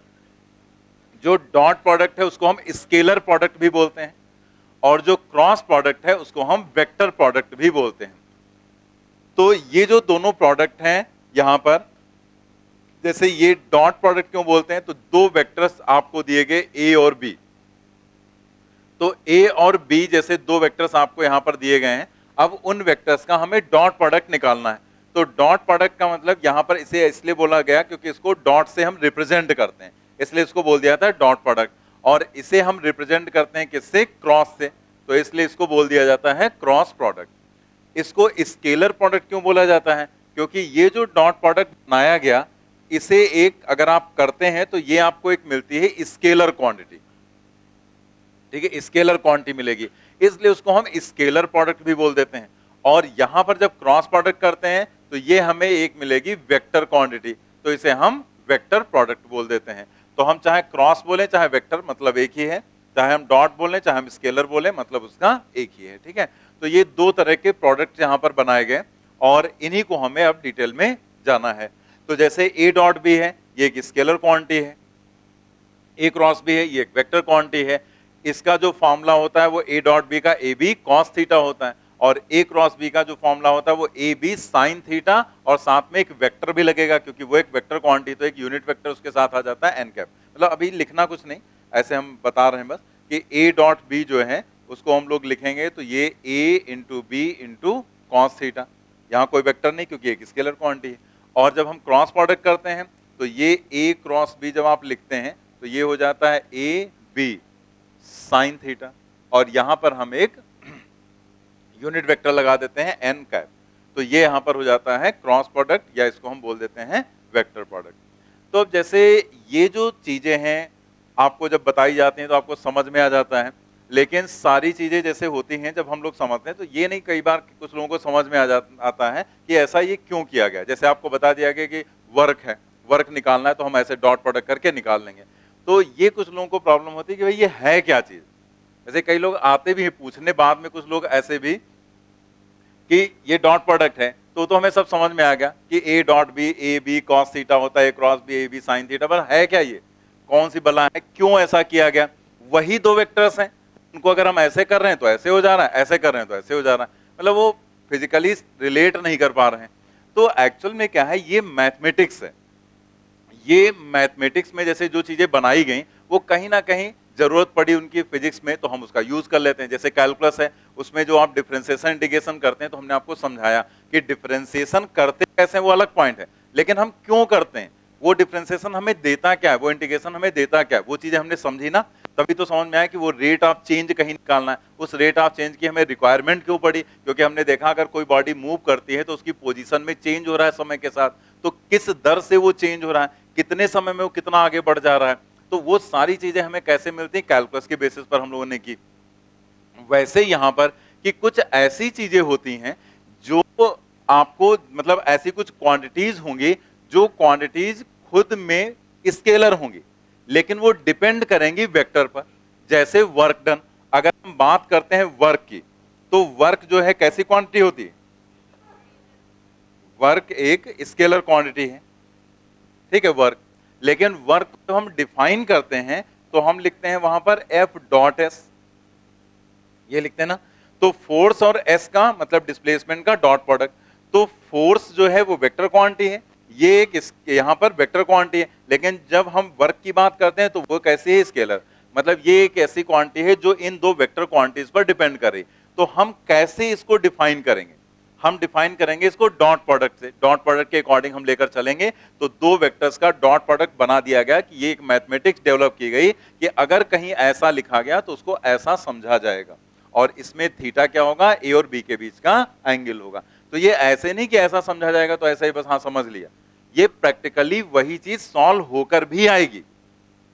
मतलब अगर आप कैलकुलेट करेंगे, जैसे अगर आप कोई भी यहां पर एक बॉडी रखते हैं और इसके ऊपर एक फोर्स लगाते हैं कुछ, और यहां पर सपोज कर लिया ये आपने 40 न्यूटन का फोर्स लगा दिया, यहां का जो एंगल है वो सपोज कर लिया आपने रखा 60 डिग्री, फिर इसको एक डिस्प्लेसमेंट दिया आपने कितना 10 मीटर का, ठीक। तो ये तो प्रैक्टिकली कर सकते हैं ना कि एक ब्लॉक रखा हमने, एक उस पर फोर्स लगाकर हमने खींचना स्टार्ट किया, हमने अभी यहाँ कोई फ्रिक्शन अज्यूम नहीं किया है, कोई फ्रिक्शन नहीं है, तो उसको खींच रहे हैं 60 डिग्री पर फोर्स लगाकर 10 मीटर तक खींच के ले गए। तो हमें कुछ काम करना पड़ेगा ना, कुछ वर्क करना पड़ेगा, तभी तो हम खींच कर ला पाएंगे उसको। तो अगर आप उस वर्क को कैलकुलेट करें फार्मूले से तो वो आएगा एफ एस कॉस 60, और जब आप इसको सॉल्व करेंगे तो ये मान लिया 40 है, ये यहां पर है 10, और कॉस 60 की वैल्यू 1/2, तो कितना आ जाएगा 200 जूल, 200 आएगा ना। अगर उस वर्क को किसी तरह से प्रैक्टिकली हम मेजर करें तो प्रैक्टिकली हमें इतना ही काम वहां पर करना भी पड़ेगा, और इतना ही फॉर्मूले से आएगा। यानी कि अगर हम किसी भी बॉडी पर फोर्स लगाकर उसको खींचते हैं तो कितना वर्क होगा, वो अगर हमें निकालना है तो वो हमें कौन देगा, डॉट प्रोडक्ट देगा। मतलब ये वाली जो मैथमेटिक्स है वो हमें ये पॉइंट प्रोवाइड कर देगी या ये वर्क प्रोवाइड कर देगी। इसी तरह से जैसे जब आप किसी डोर को खोलते हैं, जैसे कोई डोर होता है तो जब आप उसको खोलते हैं तो यहाँ पर हिंज लगा होता है, जैसे दरवाजा है तो इसमें ये ऐसे यहाँ पर कब्जे लगे होते हैं ना, फिर यहाँ पर हैंडल लगा होता है। तो जो हैंडल लगा होता है तो उसको पकड़ के जब हम यहाँ पर खोलते हैं, ठीक है, या बंद करते हैं, तो हमें कुछ फोर्स लगाना पड़ता है, उससे कुछ टॉर्क जनरेट होता है, मतलब कुछ मूवमेंट जनरेट करते हैं। वैसे तो नॉर्मली देखो फोर्स लगाओगे तो सीधे सीधे चलेगा ना, लेकिन जब आप यहां पर फोर्स लगाते हैं तो वो इसके अबाउट घूम जाता है, रोटेट कर जा रहा है, मतलब रोटेशनल इफेक्ट को रिप्रेजेंट कर रहा है। साथ में हमें ये भी यहां से पता चलता है कि अगर ये हैंडल यहां पर लगा दें तो ज्यादा हमें ताकत लगानी पड़ेगी। आप कभी भी है, कोई भी अलमीरा वगैरह कुछ भी है, कोई भी ऐसी चीज है जो ऐसे मूव कर रही, तो आप ये दरवाजे, जैसे इसका इस दरवाजे को ऐसे बंद कर दिया, भेड़ दिया गया बस, मतलब कोई लॉक नहीं किया गया। अब आप इसके हैंडल के ऊपर फोर्स लगाएंगे अगर ऐसे, तो वो आसानी से खुल जाएगा कम फोर्स पर। लेकिन अगर वही फोर्स आप इधर हिंज की तरफ यहां पर लगाओ, ज्यादा ताकत लगानी पड़ेगी, और यहां पर लगाओ तो और ज्यादा, बिल्कुल यहां लगाओ तो खोल ही नहीं पाओगे, ठीक है, दरवाजा खुलेगा ही नहीं। अगर बिल्कुल इसके नजदीक लगाओ तो क्योंकि उसमें रोटेशन नहीं आएगा, मूवमेंट होगा ही नहीं, तो आप फोर्स लगाते रहोगे, खड़े रहोगे वहीं पर। तो इसलिए कि यहां पर कोई भी ऐसी चीज है जो हमें इन चीजों को रिलेट करके बता सकते हैं क्या, कि हम मैथमेटिकली, मतलब ये तो हमारा एक्सपेरिमेंट हो गया, अगर इसी चीज को मैथमेटिकली आपको ऑब्जर्व करना है तो ये कौन बताएगा? तो यहां पर ये रोटेशनल इफेक्ट को रिप्रेजेंट करेगा वेक्टर प्रोडक्ट। तो जैसे अगर हम यहां पर देखें तो एक क्वांटिटी डिफाइन करते हैं टॉर्क आर क्रॉस एफ। तो ये एक ऐसी क्वांटिटी है जो खुद में वेक्टर है और ये डिपेंड किस पर कर रही? वेक्टर पर। तो ये सब कहानी कौन समझाएगा? ये कहानी हमें समझाएगा कौन? क्रॉस या वेक्टर प्रोडक्ट। तो इस तरह की दो मैथमेटिक्स डेवलप की गई, बस यही इसके पीछे का लॉजिक है और कुछ नहीं। ये बस आपको एक बार बताना था, बाकी और सोचोगे नहीं है ये तो सब ठीक है, फिर ये है क्या? तो अब कुछ नहीं। अब जैसे मान लो तुम खाली ऐसे क्वेश्चन करने लगो, जैसे आपसे कहा जाए कि भाई अर्थ जो है वो सन के चारों तरफ घूम रही है, तो कैसे घूम रही है? तो अब बताएंगे ना कि सन और अर्थ के बीच में ग्रेविटेशनल फोर्स लगता है, वो ग्रेविटेशनल फोर्स उसको नेसेसरी सेंट्रीपिटल फोर्स प्रोवाइड करता है और उसी से वो घूम रही गोल। नहीं नहीं वो तो ठीक, क्यों? ठीक है, क्यों घूम रहे? अपना किनारे खड़ी रहे ना, अर्थ यहां खड़ी रहे चुपचाप, क्यों घूम रही? गोल गोल चक्कर लगा रही, अपनी एक्सिस पर भी घूम रही। तो उसका आंसर आप नहीं दे पाएंगे, वो ऐसा क्यों हो रहा है। ठीक है, जैसे अगर आपसे कहा जाए कि भाई ये क्या है? मार्क है, मार्क चाकू नहीं है, हम इसको चाकू बोलेंगे, तुम एक्सेप्ट करोगे? नहीं करोगे ना, मार्कर ही बोलोगे। अब इसकी पीछे की कहानी क्या है, क्यों इसको मार्कर कहा गया? मतलब जैसे कोई भी चीज है, CAT डॉग, तुम एक्सेप्ट करोगे? नहीं। तो क्यों कैट ही क्यों बोले? हम डॉग, हम म्याऊ म्याऊ बोले। हम आज से बोलेंगे CAT डॉग, तुम नहीं एक्सेप्ट करोगे ना। अब इस तुम कहोगे नहीं CAT कैट ही क्यों बोला जाता है? अब बोला जाता है, पता नहीं क्यों बोला जाता है, हमें भी नहीं पता।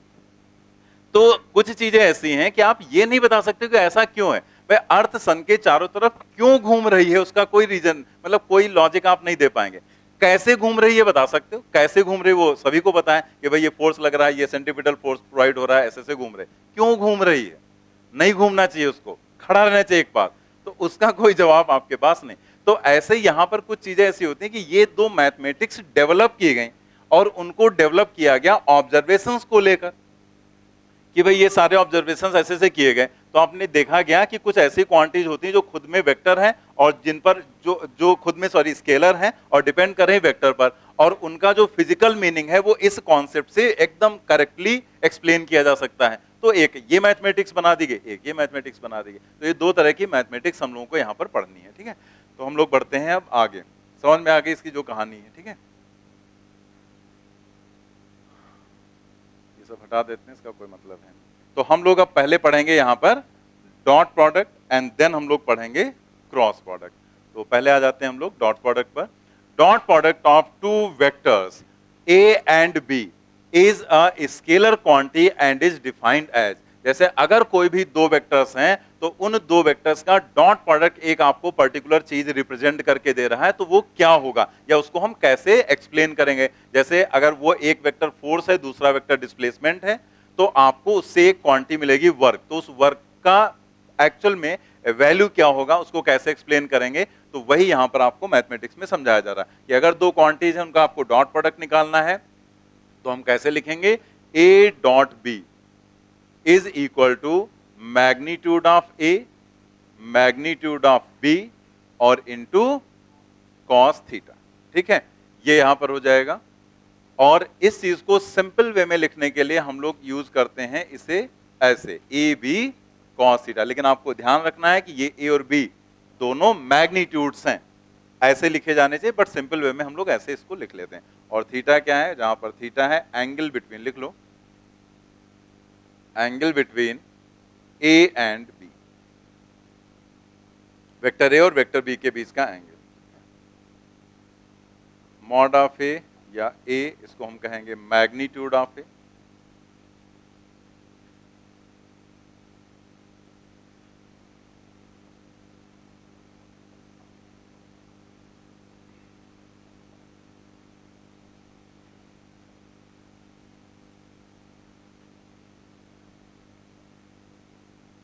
मैग्नीट्यूड ऑफ ए, और इसे हम लोग कहेंगे मैग्नीट्यूड ऑफ।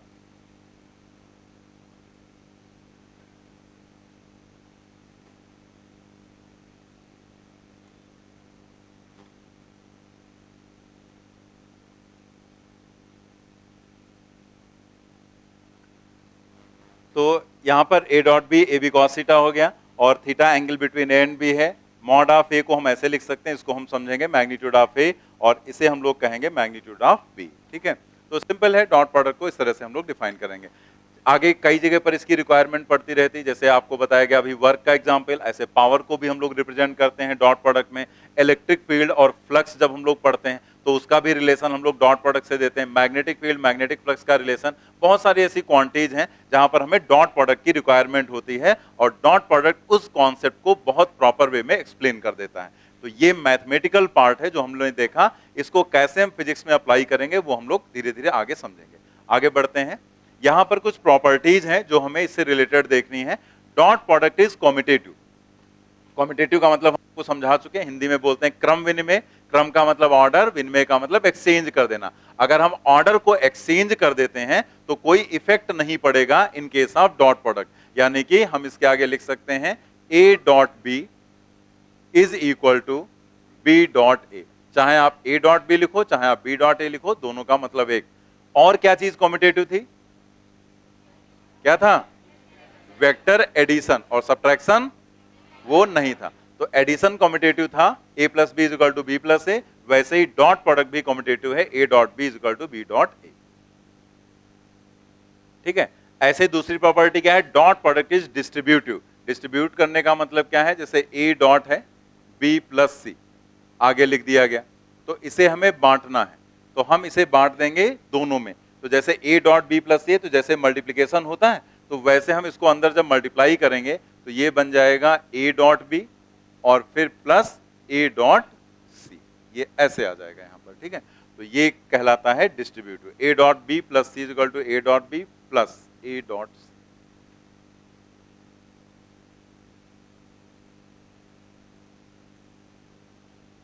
नोट कर लिया। फिर नेक्स्ट देखते हैं a dot B is equal to mod of a mod of b cos theta. तो ये तो हम लोगों ने अभी पढ़ा ही, वही लिख दिया गया। तो यहां से अगर आप देखो cos थीटा, तो cos थीटा की वैल्यू क्या है, a dot B upon mod of a and mod of b। तो आपको यहां से cos थीटा अगर निकालना है तो इस तरह से हम लोग यहां पर कर लिया करेंगे। तो इसमें कोई बात नहीं है, मतलब जो कोई खास बात नहीं, जैसे समझाया गया तो वो तो चीज हमें पीछे से पता ही कि a डॉट बी भी cos थीटा होता है, तो cos थीटा हम निकाल सकते हैं। लेकिन जब भी आप एग्जाम में कैलकुलेशन करेंगे तो आप इसके आगे लिख लो, first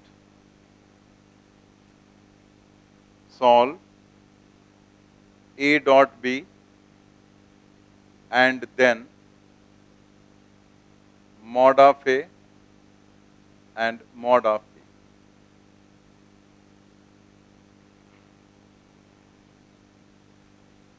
First solve a dot b and then mod of a and mod of b।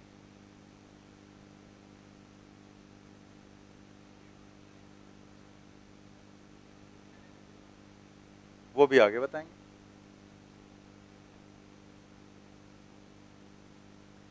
ठीक है, तो जब भी आपको एंगल कभी भी पूछा जाए, ऐसे क्वेश्चंस भी पूछे जा सकते हैं, तो एग्जाम में अगर आप सॉल्व कर रहे हैं तो पहले a डॉट बी सॉल्व करेंगे, then mod of a mod of b solve करेंगे। कुछ लोग सोच रहे होंगे अजीब बेवकूफ बना रहे हैं, हम mod of a mod of b पहले सॉल्व कर लेंगे तो क्या आंसर नहीं आएगा? कहेगा अब हम नहीं आएंगे, तुमने इसको पहले क्यों सॉल्व किया, पहले उसको करना था तुम्हें सॉल्व। तो ऐसा तो होगा नहीं, सॉल्व चाहे कुछ भी पहले कर लो, आंसर तो आना ही आना है। चाहे आप a डॉट बी सॉल्व कर लो, चाहे आप mod of a mod of b solve कर लो। लेकिन अब यहाँ पर जैसे जो हम डॉट प्रोडक्ट सॉल्व करते हैं तो उसमें होता क्या है, जैसे मान लिया आपको एक वेक्टर दे दिया जाए a is equal to 17i plus 19j और माइनस k कैप। ठीक है, दूसरा वेक्टर मान लिया आपको दे दिया गया यहां पर i cap plus i cap minus j cap and minus 2k cap. अभी हम लोग जब डॉट प्रोडक्ट सॉल्व करना सीखेंगे तो आपको पता चल जाएगा कि जब हम दो वेक्टर्स का डॉट प्रोडक्ट करते हैं a डॉट b, तो हम i को i के साथ, j को j के साथ और k को k के साथ हम लोग प्रोडक्ट कर लेते हैं। ठीक है, मतलब उसे मल्टीप्लाई कर लेते हैं। तो अब यहां पर क्या है कि जैसे आपको यहां हमने क्या लिखवाया कि पहले आप a डॉट b सॉल्व करो और then mod of a mod of b। आपने कहा नहीं हम उल्टा करेंगे, कर लो उल्टा। तो आप क्या करोगे, पहले a का मैग्नीट्यूड निकालोगे। अब a का मैग्नीट्यूड निकालोगे रूट में, तो रूट में 17 स्क्वायर करोगे, 19 का करोगे 1 का, तो 1 का तो पता है लेकिन 17 19 तो तुम्हें नहीं याद होगा, तो बैठ के स्क्वायर करोगे, ठीक है, फिर पसीना पोछोगे अपना, फिर उसके बाद बी का आप यहां पर 17-19 में तुम्हारे पसीने छूट ही जाएंगे, तो मॉड ऑफ बी करेंगे तो मॉड ऑफ बी निकालेंगे, फिर जब 2 निकल आए तब फिर राहत की सांस लेंगे, फिर निकालेंगे ए डॉट बी, तो ये आएगा 17, ये आएगा यहां पर -19 और ये आ जाएगा +2, और 17 2 19 -19 क्या हो गया 0। अब तुमको समझ में आ गया होगा कि अगर ये 0 आ गया तो नीचे वाला जो तुमने सॉल्व किया है पसीना पोंछ के, तो उसका कोई मतलब निकला तुम्हारा, कोई बेनिफिट हुआ, टाइम ही तो वेस्ट हुआ ना। एग्जाम में हमें टाइम बचाना रहता है, तो हमें कहीं पर ऐसी सिचुएशन है तो हम अलर्ट हो जाएं कि कोई फालतू की काम हम वहां ना करें। तो ये इस तरह के क्वेश्चंस ऐसा है, ये वाले जो क्वेश्चंस ऐसे पूछे भी गए, पहले से बहुत सारे एग्जाम्स होते थे, पूछा जाता था कि बताओ इन दोनों वेक्टर्स के बीच का एंगल क्या होगा, तो पहले हम ए डॉट बी ही निकाल लें। अगर ए डॉट बी यहां पर 0 आ गया तो हम इन दोनों को सॉल्व करने की जरूरत नहीं है। ठीक है, समझ गए ना कि क्यों ये लिखवाया गया यहां पर, क्लियर हो गया ना। तो इसलिए इसको पहले सॉल्व करना है, इसको बाद में। लेकिन ये मत करना पता लगा ए डॉट बी सॉल्व किया और वो 0 नहीं आ रहा, बैठे स्वामी 0 क्यों नहीं आ रहा 0 आना कोई जरूरी नहीं है, कंपलसरी थोड़े कि 0 ही आ जाए। 0 आ गया तो आपको आगे नहीं सॉल्व करना है, और अगर 0 नहीं आया तो जबरदस्ती 0 नहीं लाना है। 0 नहीं आया तो इसका मतलब अब हमें सॉल्व करना पड़ेगा। 0 आ गया तब की कंडीशन है, तब नहीं सॉल्व करना पड़ेगा। तो 0 यहां पर आ गया तब तो यहां पर नीचे के कैलकुलेशन से बच गए, लेकिन अगर ये 0 नहीं आएगा तो ए और बी दोनों आपको सॉल्व करने पड़ेंगे। ठीक है, तब पूरा कैलकुलेशन करने के बाद ही आप करेंगे। यहां पर क्लियर हो गई बात, आगे बढ़ते हैं हम लोग।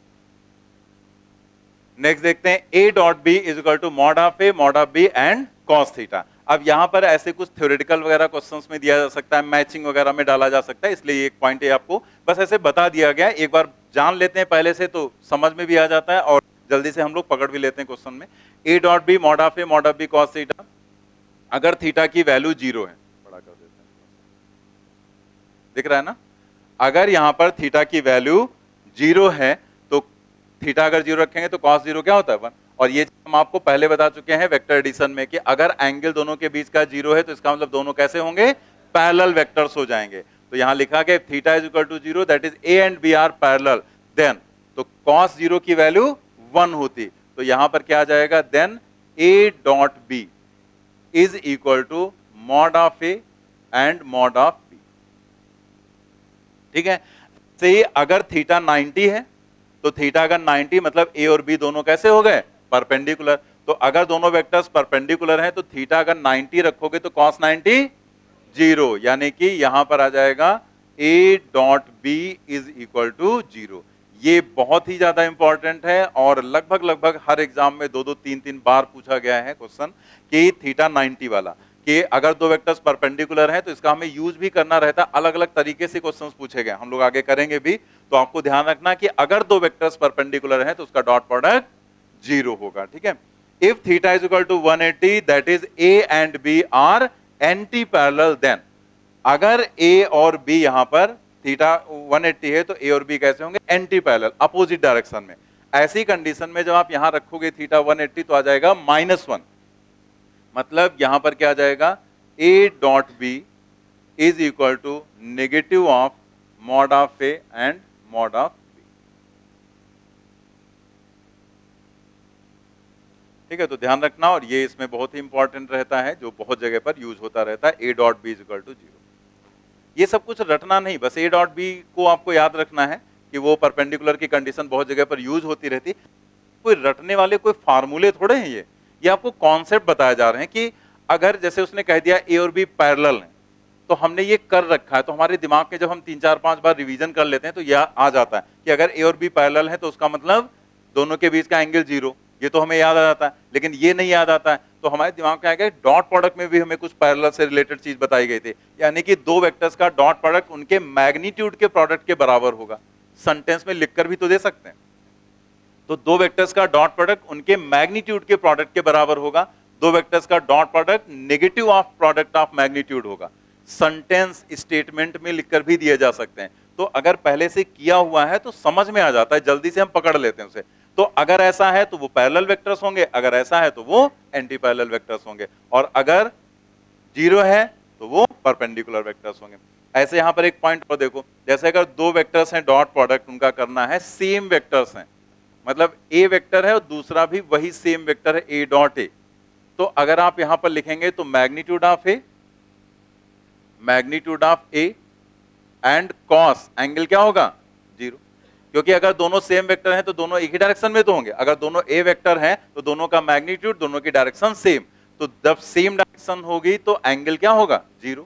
स्टार्टिंग में बताया गया था ना, लाइक वेक्टर्स होते हैं या इक्वल वेक्टर्स होते हैं, नेगेटिव वेक्टर्स, तो यहां पर दोनों की डायरेक्शन एक जैसी, एंगल 0, कॉस 0 की वैल्यू 1, तो इसको हम क्या लिखेंगे, mod of A to the square, और या फिर हम इसको सिंपली ए स्क्वायर भी लिख सकते हैं, ठीक है। तो वही यहां पर आपको लिखकर दिखाया गया है कि ए डॉट ए क्या होगा, mod of A square that is equal to A square. Angle क्या दिखाया गया, थीटा यहां पर, और थीटा की वैल्यू क्या हो जाएगी, 0। यहां पर देखो उसने थीटा लिख गया है क्या, यहां 0 लिखना है। A dot A is equal to mod of A and cos 0, cos 0 की वैल्यू 1 हो जाएगी, तभी ये बनेगा ए स्क्वायर, ठीक है। तो लिखा हुआ है नीचे, तो हम यहां से हटा देते हैं।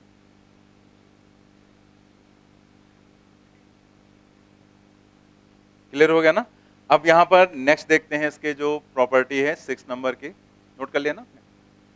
यहां पर जो 6 नंबर की प्रॉपर्टी है, तो ये है dot product of unit vectors. तो जैसे हम लोग यहां पर x, y और z एक्सिस में जानते हैं यूनिट वेक्टर्स क्या होते हैं, i, j and k cap. तो इनका अगर हमें डॉट प्रोडक्ट देखना है तो देखो क्या लिखेंगे हम लोग,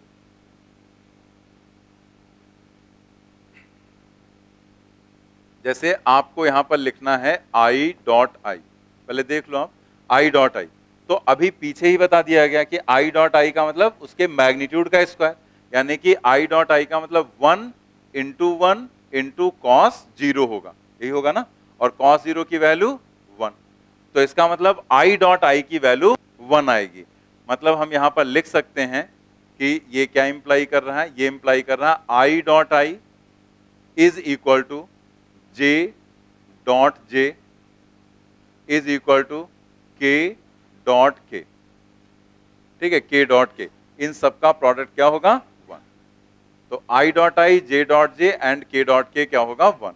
लेकिन यहीं पर आप देखो जरा कि अगर i डॉट j हो, मतलब दूसरा वेक्टर ले लो, एक i एक j ले लिया या कोई दूसरा i के अलावा कुछ भी, तो यहां पर ये 1 इंटू क्या होगा, क्योंकि हमें ये चीज पता है कि चाहे हम एक्स वाई की बात करें, चाहे हम एक्स और जेड की बात करें, चाहे हम वाई और जेड की, एंगल्स क्या होते हैं, 90, मतलब एक्स वाई वाई जेड या जेड एक्स के बीच का एंगल 90, तो कॉस 90 क्या होता है, 0। इसका मतलब यहां से रिजल्ट क्या निकला कि I dot J is equal to J dot K is equal to K dot I, मतलब कोई भी डिफरेंट यूनिट वेक्टर्स लेंगे तो उसका डॉट प्रोडक्ट क्या हो जाएगा, 0 हो जाएगा। नोट कर लो, जैसे लिखा है ऐसे लिखना, फिर नीचे भी अभी लिखना है वहां पर। मतलब रिजल्ट क्या है कि सेम यूनिट वेक्टर्स का डॉट प्रोडक्ट होगा 1 और डिफरेंट यूनिट वेक्टर्स जो हैं उनका डॉट प्रोडक्ट हो जाएगा 0।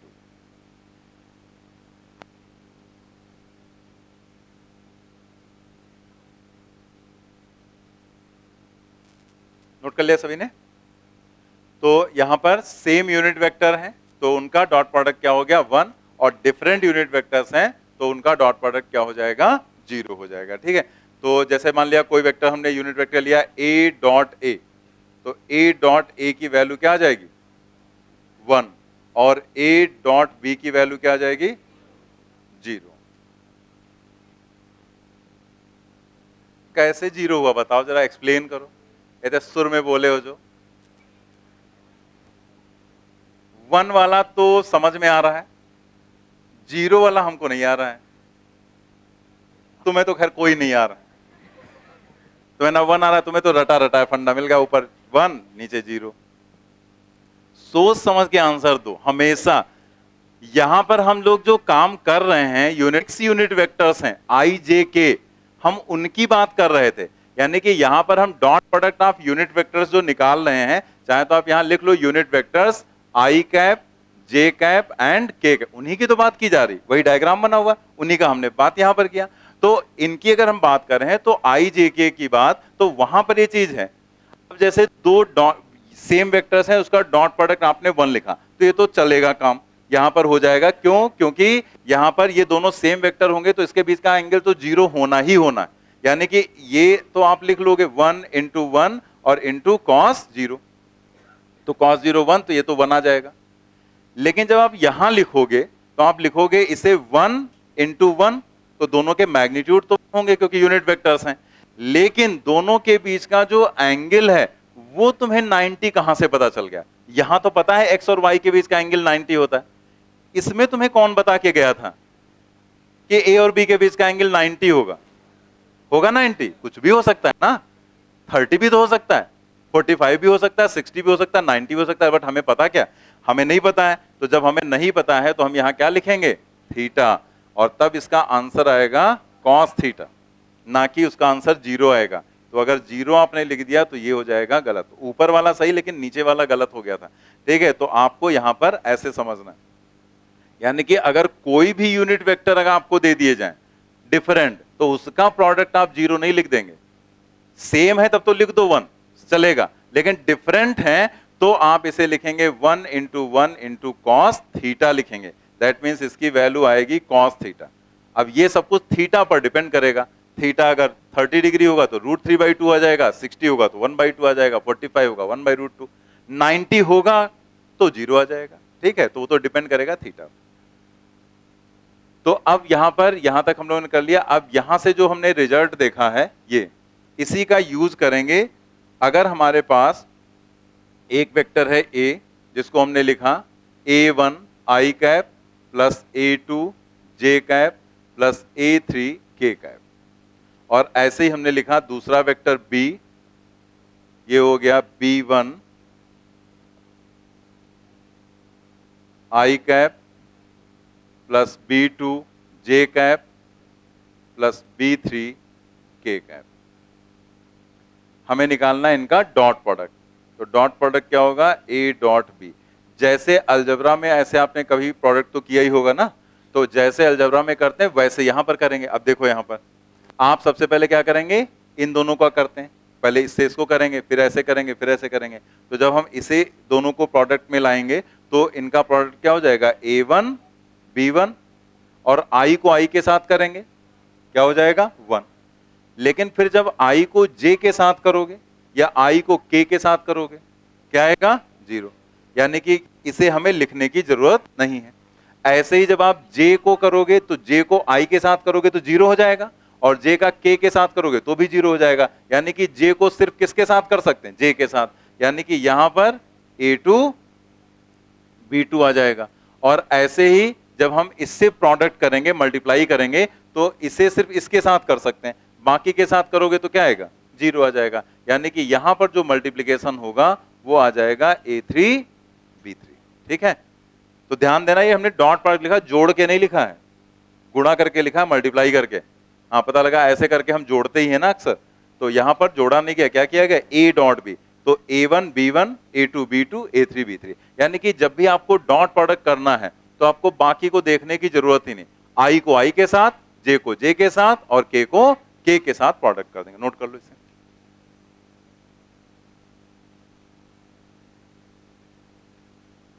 हम लोग वैसे तो दो क्वांटिटीज हैं, ये हम लोग पढ़ेंगे आगे, लेकिन इन दोनों के फार्मूले हम यहां पर लिखवा दे रहे हैं। जैसे हम लोग बात करते हैं वर्क की, तो एक फार्मूला यहां पर ऐसे बस नोट में कर लेना। जो वर्क है उसके कुछ क्वेश्चंस आएंगे, तो वो होगा F डॉट एस, फोर्स और डिस्प्लेसमेंट का डॉट प्रोडक्ट, और दूसरा आता है पावर। जब हम सिर्फ बोलेंगे पावर तो उसका मतलब एवरेज या इंस्टेंटेनियस, कुछ बोला नहीं जाएगा तो इंस्टेंटेनियस रहेगा। ठीक है, तो ये पावर का फॉर्मूला है, और पावर का फॉर्मूला होता है F डॉट वी। बाकी इसका डिटेल हम लोग आगे पढ़ेंगे वर्क, एनर्जी एंड पावर में, जो नेक्स्ट बुकलेट होगी हम लोगों की। ठीक है, तो work F dot S and P is equal to F dot V. इन दोनों का हमें यूज करना है, इसलिए बस आपको यहां पर ये फॉर्मूले हमने लिखवा दिया अलग से। तो चलिए आज हम लोग इतना रखते हैं।